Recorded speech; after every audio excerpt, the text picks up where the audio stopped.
Le Premier ministre Abiy Ahmed a inauguré Unity Parking ultramoderne.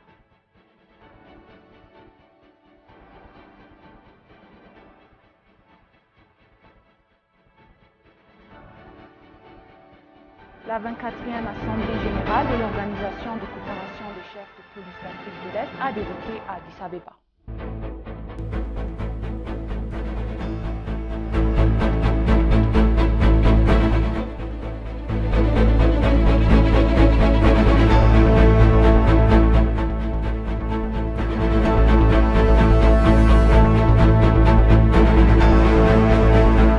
Chers téléspectateurs, c'est Moïda Garamo avec le journal du lundi 5 décembre.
Le Premier ministre Abiy Ahmed a déclaré que des efforts seront déployés pour élever l'Éthiopie à un rang supérieur en construisant des projets de développement qui relient la génération actuelle et le prochain. S'exprimant ici lors de l'inauguration d'un parking ultramoderne à 2 pas du parc Unity, Abiy a déclaré que le parking est conçu pour fournir des services polyvalents et être transmis aux générations futures sans perdre son caractère historique. Metasebe Oldaragay a plus. Le projet Unity Parking, construit par l'administration municipale d'Addis Abeba, a nécessité un budget de pas moins de 1,7 milliard de birr et s'étend sur une superficie de 12 000 mètres carrés de terrain. Le projet comprend un amphithéâtre, des restaurants traditionnels, des boutiques et d'autres attractions. S'adressant à un rassemblement des membres du comité central du Parti de prospérité, de hauts responsables gouvernementaux et d'autres invités, la maire d'Addis Abeba, Adanecha Abebe, a souligné que la persévérance pour démarrer et terminer les projets à temps est devenue une caractéristique de l'administration actuelle. L'administration municipale a alloué un budget d'investissement de 50 milliards de birr pour cet exercice, renforçant ainsi sa capacité à se lancer dans des projets tels que le parking Unity de 1,7 milliard de birr. Abiy Ahmed, pour sa part, a exhorté les membres de son cabinet et d'autres responsables régionaux à surmonter la peur des critiques du public et à tenir bon. Je vais le dire haut et fort. Les Éthiopiens ne se lassent pas de critiquer ceux qui travaillent. Si vous êtes indolent, personne ne s'en soucie. Mais si vous travaillez de manière agressive, vous serez grillé par le public. Ce qui compte, c'est que vous fassiez ce que vous faites pour le bien du public et que vous teniez bon quoi qu'il arrive. Le bâtiment est relié au parc Unity par un tunnel souterrain de 8 mètres de long, ce qui fera du parc une destination touristique internationale.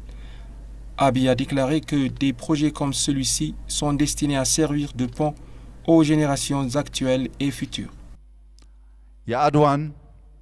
Des projets tels que Adwa et la place Mescal sont conçus pour fournir des services polyvalents et être transmis aux générations futures sans perdre leur caractère historique. D'autre part, ceux comme la bibliothèque Abrot, le musée des sciences et celui-ci sont censés servir de pont entre aujourd'hui et un avenir bien meilleur. Le complexe immobilier multifonctionnel offre une station moderne, efficace et sécurisée pour plus de 1000 véhicules répartis sur 4 sous-sols, y compris des emplacements accessibles aux personnes à mobilité réduite.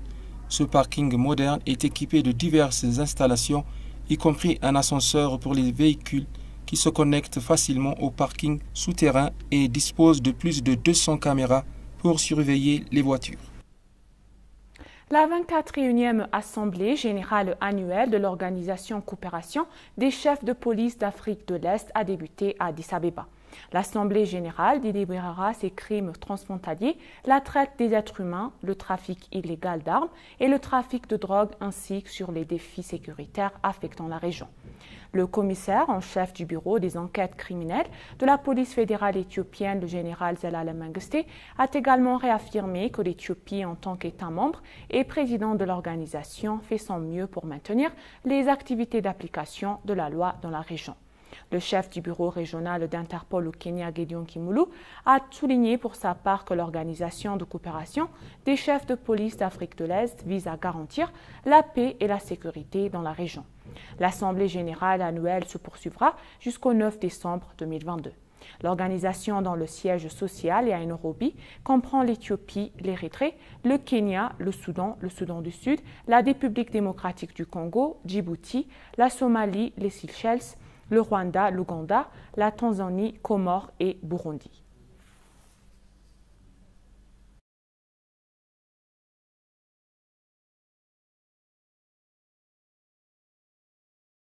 D'Éthiopie aux Émirats arabes unis a déclaré que les relations diplomatiques entre les Émirats arabes unis et l'Éthiopie se sont renforcées depuis les 5 dernières années.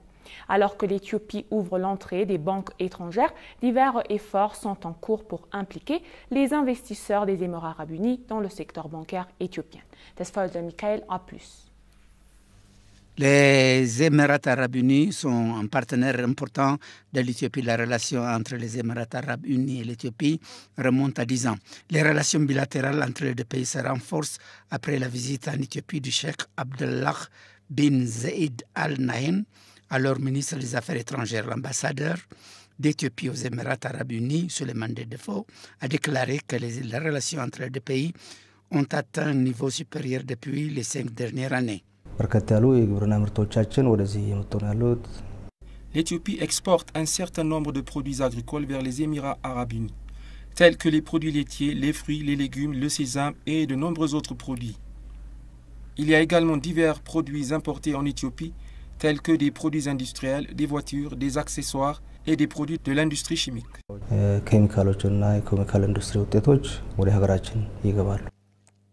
Alors que la relation entre les deux comptoirs se renforce, Souleymane a déclaré que les investisseurs des Émirats arabes unis investissent en Éthiopie.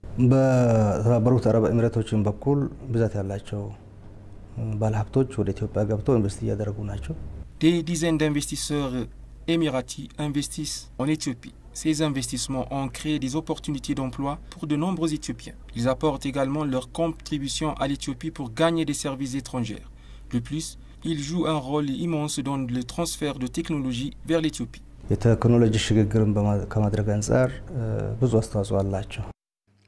Il a révélé que plus de 250 000 Éthiopiens légalement documentés travaillent aux Émirats arabes unis, ajoutant que des efforts sont en cours pour engager des investisseurs émirates dans le secteur bancaire éthiopien.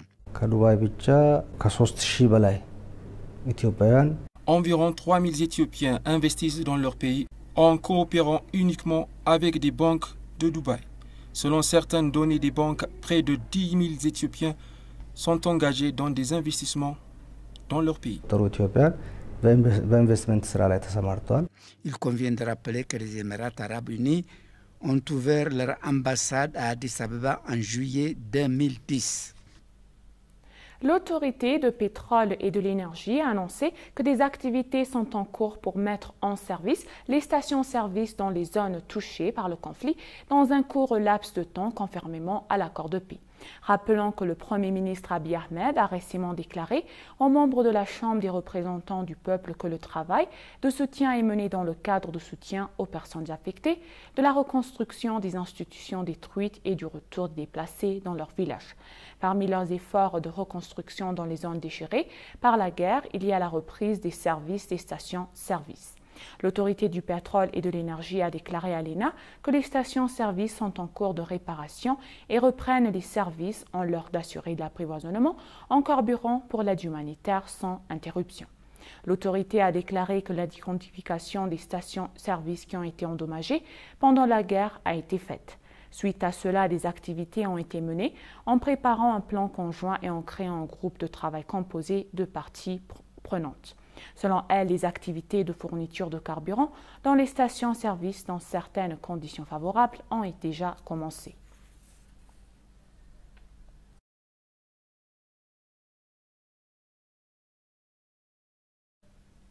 Le nombre de banques en Éthiopie augmente considérablement de temps en temps et cependant leur accessibilité n'est pas atteinte au niveau attendu car la plupart d'entre eux sont concentrés et opèrent les grandes villes et les villes. Compte tenu de cette tendance, la Banque nationale d'Éthiopie a maintes fois conseillé aux opérateurs de suivre cet exemple et de fournir des services équitables et accessibles aux citoyens, mais cela n'a donné aucun résultat. Pour réussir la manière, il est conseillé à tous de passer au numérique. A plus. La première banque d'Éthiopie s'appelait Bank of Abyssinia. Il a été inauguré en 1906 par l'empereur Minilik. En 1931, Bank of Abyssinia a été légalement remplacé par Bank of Ethiopia peu après l'arrivée au pouvoir de l'empereur Haile Selassie. Suite au changement de l'environnement politique en 1991, la proclamation de l'agrément et de la supervision des activités d'assurance a marqué le début d'une nouvelle ère. Immédiatement après la promulgation de la proclamation, les compagnies d'assurance privées ont commencé à prospérer. Actuellement, une trentaine de banques sont opérationnelles. Melakou Kebede, PDG de Hybrid Bank, exhorte toutes les banques à fournir davantage de meilleurs services au public.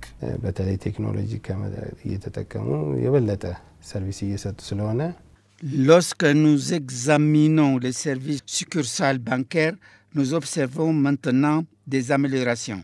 Les services bancaires mobiles, les services bancaires par Internet, le paiement par carte et d'autres services sont en bonne voie. Lorsque nous référons des banques internationales, elles sont principalement passées au numérique et nous en battons le pas. Mais nous n'avons pas atteint le niveau attendu. Lulsager Ngoussé est également directeur adjoint de Nubbank. Il indique que toutes les banques opérant en Éthiopie doivent développer leurs activités en appliquant les technologies récentes pour faire face à la plateforme au niveau international. Il est attendu de nouveau que nous améliorions nos services en utilisant les technologies modernes. Le monde va plus vite et nous ne devrions pas être à la traîne. Il existe des lacunes dans le secteur bancaire éthiopien et tous les inconvénients doivent être mieux traités. L'utilisation actuelle des services bancaires est si essentielle pour fournir des services attendus. Actuellement, le capital des banques éthiopiennes a atteint 2,4 billions de birr. Leur nombre de succursales et de services à la clientèle a beaucoup augmenté, mais on s'attend à ce que l'Éthiopie ait une industrie bancaire compétitive qui puisse rivaliser avec les banques internationales. L'Éthiopienne Amane Berrisso a remporté le marathon de Valence et est devenue la troisième femme la plus rapide de l'histoire avec un temps de 2h14 minutes et 4 secondes. L'athlète Amane Berrisso a dévancé sa compatriote éthiopienne et championne du monde de 10 000 mètres 2022, Letasembet Gedei. La préparation avant la course tournée autour de Letasembet qui a établi le record du monde du semi-marathon à Valence l'année dernière, battant le record du monde de Bridge Koskei à 2h14 minutes et 4 secondes lors de ses débuts au marathon. La Tassembet Guidé a terminé deuxième en 2 heures, 16 minutes et 49 secondes, le temps le plus rapide jamais réalisé par une femme à ses débuts au marathon. Guidé est le détenteur des records du monde de 5000 mètres et de 10 000 mètres. Le Kenyan Kelvin Klomptum a remporté le marathon de Valence et est devenu le 3e homme le plus rapide de la catégorie homme. Les autres athlètes éthiopiens Tadou Tachome, Doroye Mesfin Tegestgerma et Tagany Waldou ont respectivement pris les 4e, 6e, 7e et 8e places. Pendant ce temps, l'athlète érythréen Dolchi Tesfou a terminé 9e en 2 heures 20 minutes et 4 secondes. Valence est sans doute le meilleur marathon annuel en dehors des 6 World Marathon Majors et le prochain grand marathon aura lieu à Tokyo le 5 mars.